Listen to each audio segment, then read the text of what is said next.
Let's talk about AI and whether it's going to replace you or something else, because that is a hot topic. But what I see is your expertise is not at risk, but your pricing model is. This is Lauren Fogelman with Business Success Solution.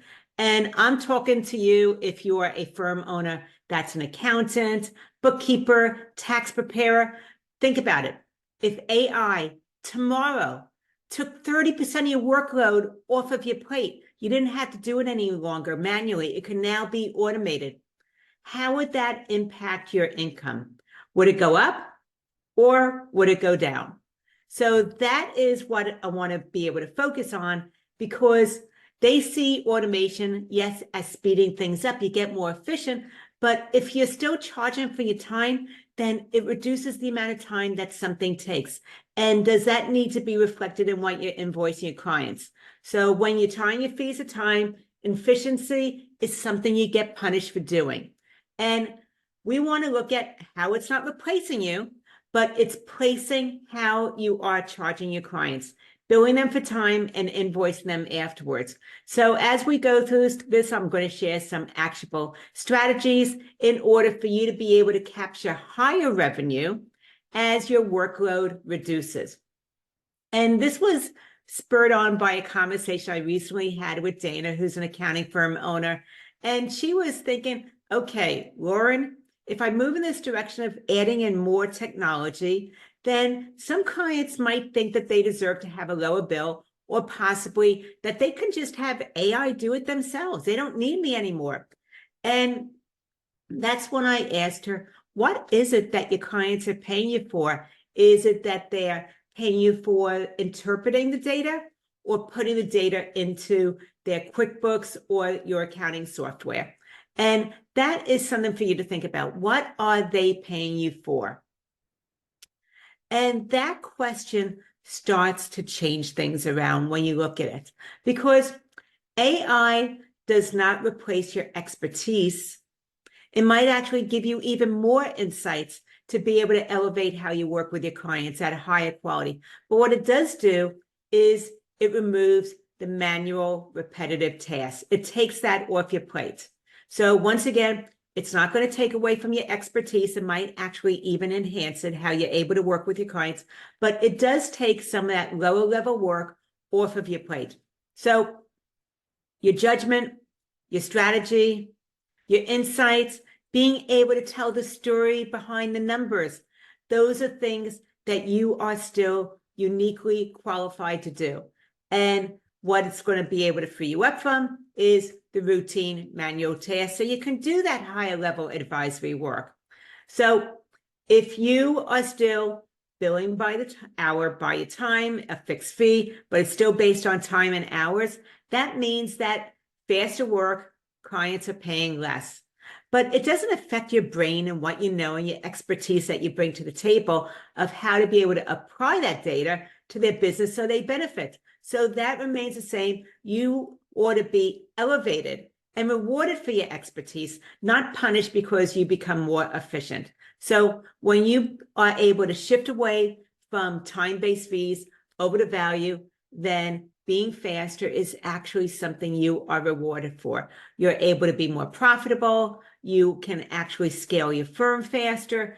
And it is now that you're focusing and leading with the impact you make for your clients, as opposed to the technical aspects of what you're doing in order to be able to have the numbers at the end of the month. So once again, think about how you're charging for your fees, charging clients.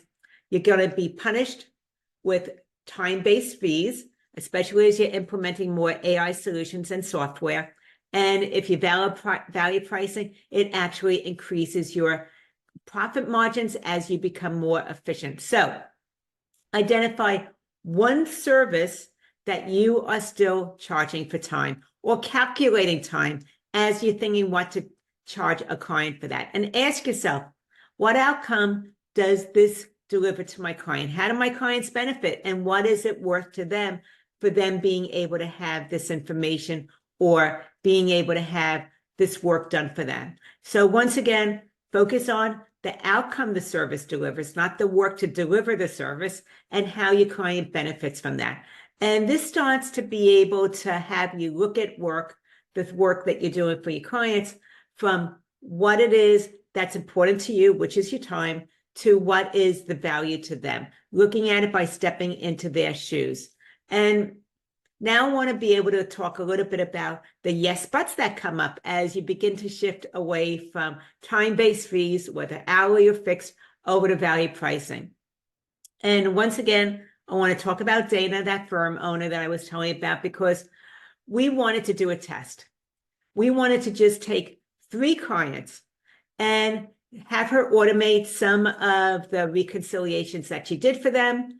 And after about 1 week of doing this, she realized she was saving 10 hours that 1 week by having it automated. Instead of it being manual, it was now automated. So it was faster, it was more efficient, there were less mistakes to be able to correct. It made things actually more effective as well as efficient.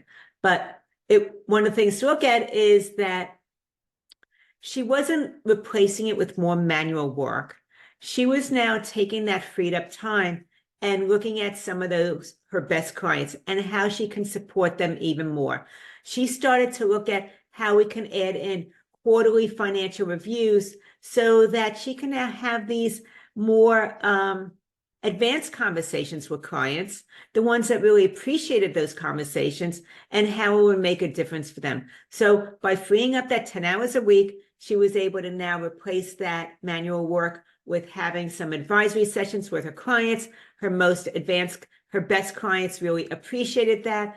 And as a result, it was a win-win, because after doing this and adding in those quarterly financial reviews with her clients, she was able to increase her revenue because of the fact that she was now doing a higher level service that she couldn't provide before. It actually brought in an additional $25,000 in new revenue for her. And the thing is that her clients, they didn't care how long it took to do the work.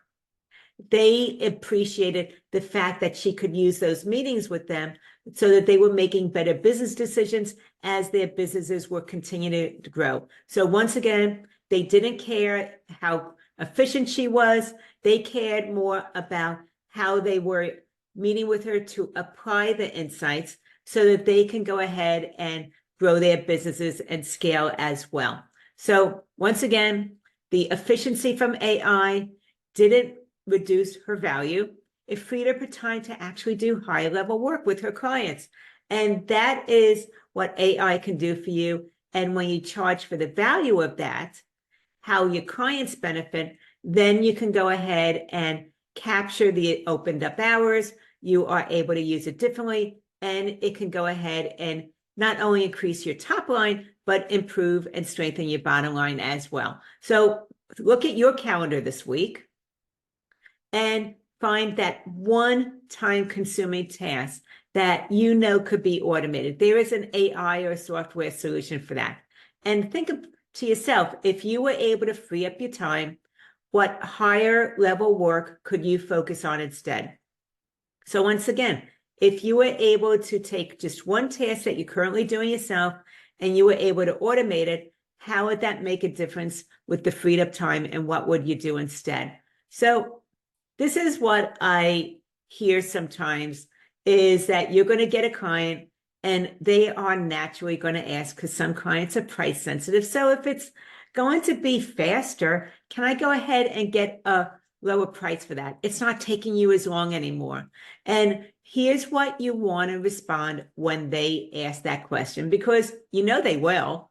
You want to say, yes, we're more efficient, but that doesn't change the outcome of what we're doing for you. You're still receiving the same clarity and strategy as you always have. So once again, you want to take the answer away from being defensive, and you want to focus on, yes, you are more efficient, acknowledge that, but it doesn't change the outcome. They're still receiving the same results, and that is really what they are hiring you to do. They don't want to just rent you out. They want you to be able to achieve a certain solution for them, and that's what we want you to connect your fees to.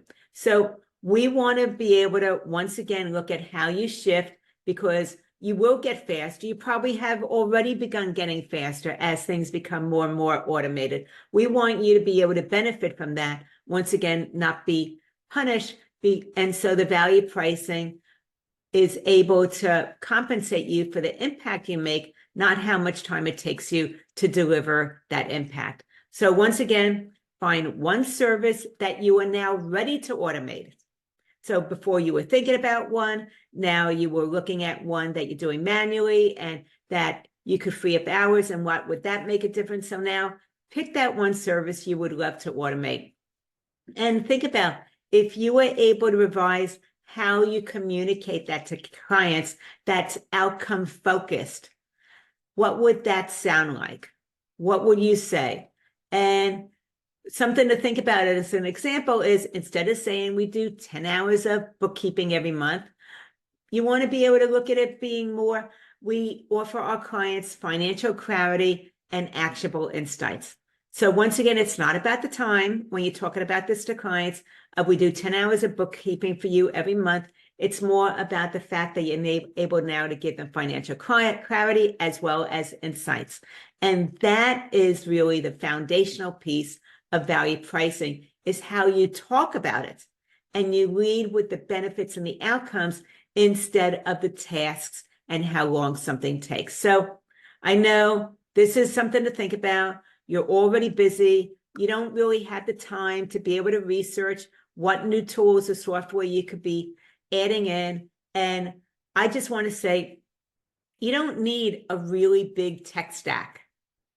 You need an essential one. And start out with the basics if you haven't been starting to build that in.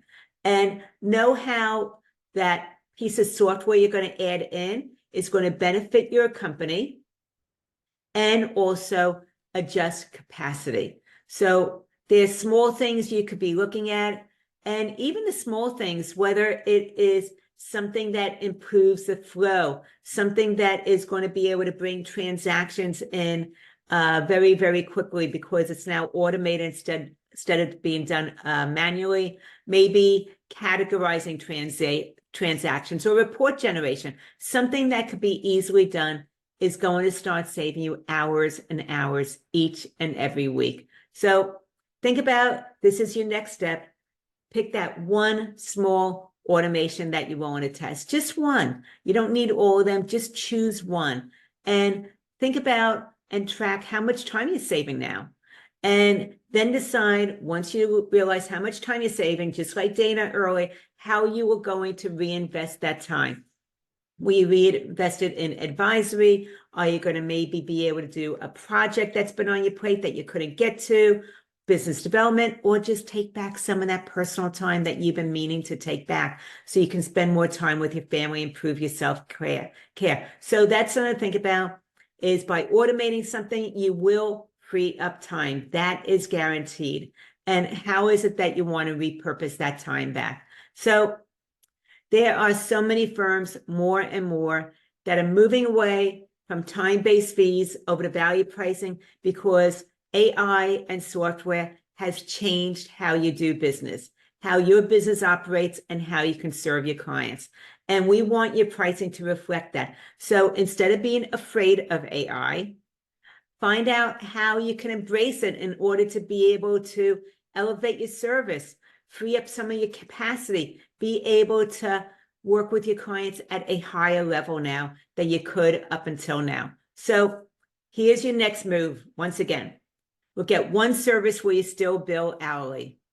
And think about, if AI handled that work, would your pricing still hold up? Because that's the essence of this. Would you actually be able to benefit from that, where it adds to your bottom line, you have more profit margin, or will you take a ding because now you're more efficient and it adjusts the fees that you're charging your clients? So once again, just look at that one service that you can possibly automate, and will your fees still hold up? And if you know that they're not going to, you're going to be more efficient, which means less time, which means that clients would be paying you less, even though the outcome is the same. So it's a hard no. Then it is time to rethink your pricing model. So That's something you want to be able to turn around, where you don't see AI any longer as a threat as you become more efficient, but you see it as a way to be able to scale and advance your firm, increase your profit margins. Then let's have a conversation and make this happen. We can meet and have a strategy session about how to be able to look at your pricing, where there's money on the table, that you can still actually increase your revenues without adding to your workload, and how to be able to focus on results as opposed to hours spent with clients. Because when you make that shift from time-based fees over to value pricing, then AI becomes a resource for you that elevates your firm and strengthens your profit margins. Anyway, you don't need more hours. What you need is that pricing model that actually rewards you as you become more efficient, and it allows you to have the freedom to be able to put things in place to free you from the lower level manual tasks. Anyway, let me know what you took away from this, how it resonated with you, what it affirmed for you, what action step you plan on doing next. I am interested in how this is going to go ahead and make a difference for you and elevate your clients and the type of work that you can do with them. I look forward to our next conversation. This is Lauren Fogelman with Business Success Solution, showing accounting firm owners how to be able to double their revenue working half the time.